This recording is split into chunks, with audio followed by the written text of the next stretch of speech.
प्रिय भाइयों और बहनों, स्वागत है आपका अपने इस YouTube चैनल पर। भाइयों और बहनों, आज मैं जो एक छोटी सी कथा आपके समक्ष लेकर आया हूँ, वह सत्संग से संबंधित है। सत्संग यानी सत्संग का अर्थ क्या है? सत्संग का अर्थ है सत का संग करना। सत का अर्थ होता है जो सदा से हो और सदा ही रहने वाला है। सतगुरु सत्य स्वरूप है, उसका पावन संग भी सत्य है, उसका संग ही सत्संग है। गुरुवाणी में आता है, सत्संगति कैसी जानिए, जिधे इको नाम बखानिए। अर्थात सत्संगत उसे कहा जाता है जहाँ नाम या नामी की चर्चा हो। सत्संग का प्राप्त होना सतगुरु की अनंत अनंत कृपाओं में से एक विशेष कृपा है। इसलिए नित्य प्रति बड़े प्रेम से सुने और उन वचनों पर अमल करके सतगुरु की नज़दीकी प्राप्त करें। सत्संग का एक वचन भी जीव पर कल्याण कर सकता है, अतः हर वचन को हृदय में धारण करने का प्रयास करें। सत्संग हमारे मनुष्य जीवन का दर्पण और हमारी आत्मा का परिचायक होता है। हमारे अधिकतर अपने सभी प्रश्नों के उत्तर संतों की वाणियों में ही मिल जाते हैं। यह सतगुरु की अपार कृपा है। सत्संग का एक दायरा होता है।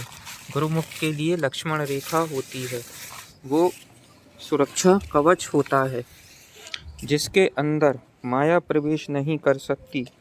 माया केवल गुरुमुख के हृदय में तभी प्रवेश कर सकती है जब स्वयं गुरुमुख उस दायरे को तोड़कर माया के संपर्क में आ जाए। जिस प्रकार सत्य का संग करना सत्संग होता है, वैसे ही जब गुरु मुख जन सतगुरु द्वारा बख्शे हुए पवित्र नाम का चिंतन करते हैं तो वह भी सत्संग होता है, क्योंकि नाम का जाप हमें सत्य स्वरूप अर्थात सतगुरु के दिव्य रूप के दर्शन कराता है। तो सत्संग को लेकर ही भाइयों और बहनों जिक्र है कि एक बहुत बड़ा डाकू था, मरने लगा तो अपने बेटे को बुलाकर शिक्षा दी कि अगर तुझे चोरी करनी है तो किसी भी गुरुद्वारा, धर्मशाला या धर्म स्थान में नहीं जाना, बल्कि इससे पूरा परहेज करना, इससे दूर रहना।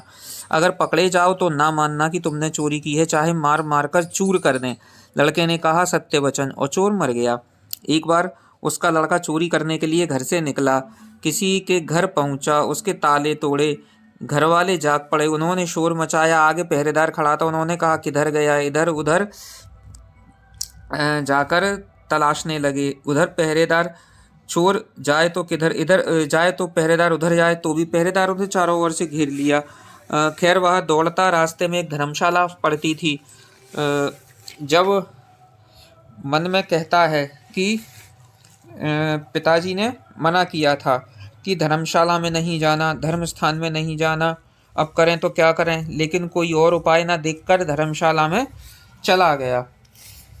आज्ञाकारी होने के कारण कानों में उंगली डाल ली, फिर सत्संग के वचन कान में कहीं पड़ ना जाएं, इसलिए कानों को बंद कर लेने पर भी चोर के कानों में यह वचन पड़ गए कि देवी देवताओं की परछाई नहीं होती। बस इतना ही उसने सुना। मन में कहा कि मुझे क्या करना, चाहे परछाई हो या ना हो। दूसरे मैंने यह वचन जानकर तो सुने नहीं है, अपने आप कानों तक पहुंच गए। घर वाले और पहरेदार पीछे लगे हुए थे। किसी ने बताया कि चोर धर्मशाला में है, किसी ने कहा कि चोर धर्मशाला में कहाँ, परंतु हकीकत बात पता चली तो पकड़ा गया। पुलिस ने बहुत मारा लेकिन वह नहीं माना। उस समय नियम था कि जब तक मुजरिम अपराध न माने सजा नहीं दी जा सकती थी। आखिर राजा के आगे उसे पेश किया गया। वहाँ भी खूब मार पड़ी, लेकिन चोर नहीं माना कि उसने चोरी की है। एक ठगनी ने कहा कि मैं मना देती हूँ, मैं बता देती हूँ कि चोर ने चोरी की है या नहीं की। अब चोर अक्सर, तो राजा इस बात के लिए तैयार हो गया। चोर अक्सर देवी या सुल्तान के भक्त होते हैं। ठगनी यह बात जानती थी। उसने देवी का स्वांग बनाया, 2 नकली बाहें बनाई और अतिरिक्त लगाई। चारों हाथों में 4 मशालें जलाईं। नकली शेर की सवारी की। चूंकि वह पुलिस के साथ मिली हुई थी, इसलिए उसकी हिदायत के मुताबिक जब वह आई तो जेल के दरवाजे कड़क कड़क कर अपने आप खुल गए। जब आदमी किसी मुसीबत में फंसा होता है तो अक्सर अपने इष्ट को याद करता है, इसलिए चोर देवी की याद में बैठा हुआ था कि अचानक दरवाज़ा खुल गया और अंधेरे कमरे में एकदम रोशनी हो गई। देवी ने बड़ी शान और एक खास अंदाज में कहा, देख भक्त, तूने मुझे याद किया और मैं आ गई। तूने बड़ा अच्छा किया कि चोरी नहीं बताई। तूने चाहे चोरी की है चाहे नहीं की, मुझे सच सच बता दे, मुझसे ना छुपाना। मैं तुझे फौरन आज़ाद करवा दूंगी। चोर देवी का भक्त था। अपने इष्ट को सामने खड़ा देखकर बहुत खुश हुआ। मन में सोच रहा था कि मैं इनको सच सच बता देता हूँ। अभी वह बताने के लिए तैयार ही हुआ था कि उसकी नज़र देवी की परछाई पर पड़ गई। उसने फौरन यह वचन याद उसको फौरन वही धर्मशाला में सत्संग के वचन याद आ गए कि देवी देवताओं की परछाई नहीं होती। उसने देखा कि इसकी तो परछाई है, समझ गया कि यह देवी नहीं, यह छल है, यह धोखा है। यह सोचकर वह कहते कहते रुक गया और बोला, माता, मैंने चोरी नहीं की। राजा चाहे मुझे मरवा दे, अगर मैंने चोरी की होती तो क्या आपको पता नहीं होता?